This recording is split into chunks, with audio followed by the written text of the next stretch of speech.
Imagine that you're a report builder and you'd like to see different scenarios play out, but you'd like to reuse those scenarios so that you don't have to continue to key them all in.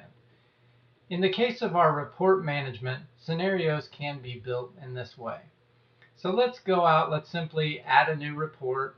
Let's do a self-authored report, and we can do something simple like add a column chart. So in that column chart, we can add the raw score, hit finish, really ugly sort of layout there, and then maybe we have a score table and we show raw score and pass fail and finish. So we now have a couple of pieces of data on this report.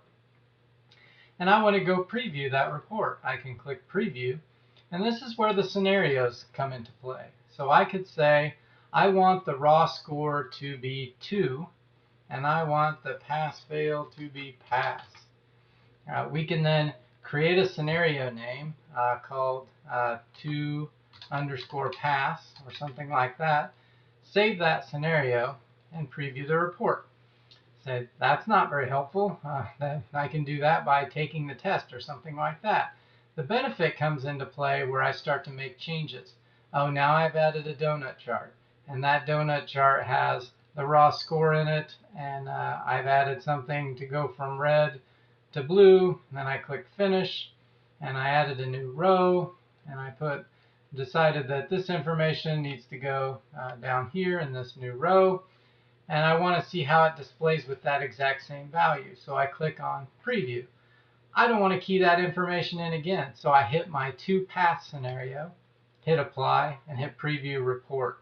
So this could be a case where maybe I'm trying to hit a cut line on a cut score or something like that, or I'm going to take another test where we can see how this would really come in handy. So I'm going to go ahead and save this test case scenario, and then I'm going to go to a more complex test like the 16PF.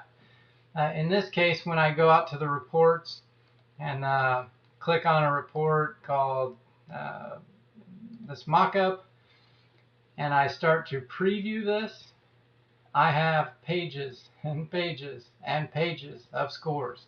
So I don't want to go key these in every time. We do have the ability to generate random values, but sometimes the system doesn't generate values that make sense. I may have a 1 to 10 scale and the system generates a 14. That's not going to show up. So once I have a good case in something this long, I can save that scenario and reuse it again and again and again to do my report testing. So that's test case scenarios. Really helps with previewing reports when you're doing quality assurance.